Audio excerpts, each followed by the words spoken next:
Hey guys, I'm Eric Franklin from CNET, and today I'm taking a first look at the Ouya. The Ouya is a $99 video game system that hooks to your TV and runs on Android.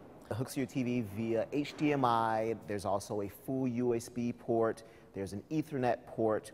There's also a micro USB port. There's built-in Wi-Fi. There's support for 5.1 sound, as well as Bluetooth.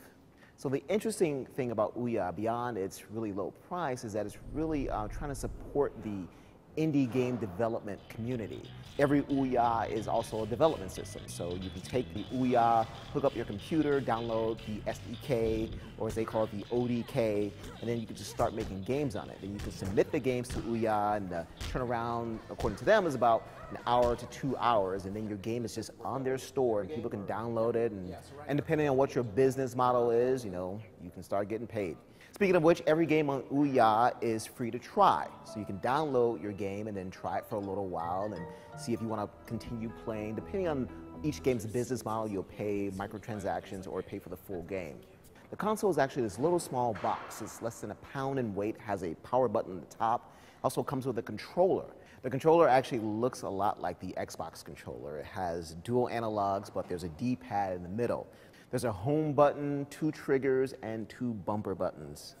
The controller felt great in my hands. It was pretty light. It fit my hands really well. The handles fit really well. Playing the games, the buttons were very responsive. I only used mostly the face buttons. There's also a touchpad on the face of the controller that is used in some games. So in one game, I had to kind of scratch the touchpad really quickly in order to get something to happen, which is kind of a cool thing, kind of a new cool thing. I got to play maybe 15 minutes worth of games. Most of these were just indie games. I also got to play Final Fantasy III for a couple of seconds. Some of the graphics are kind of like retro pixely graphics that you see a lot in indie games these days, but some had, like Final Fantasy III, had polygonal graphics that looked pretty sharp. The system outputs to 720p as well as 1080p. The Ouya game console is available to early backers right now, and everyone else will be able to purchase it on June 4th, 2013. It'll cost $99 for the box and the controller. So it's going to be interesting to see how well this does. This is not going to compete directly necessarily with the PS4 or the next Xbox. It's just not as powerful as those systems. But for people who are into indie games, for indie game developers, $99 isn't a lot of money for a console. Once again, I'm Eric Franklin, and this has been a first look at the Ouya game console.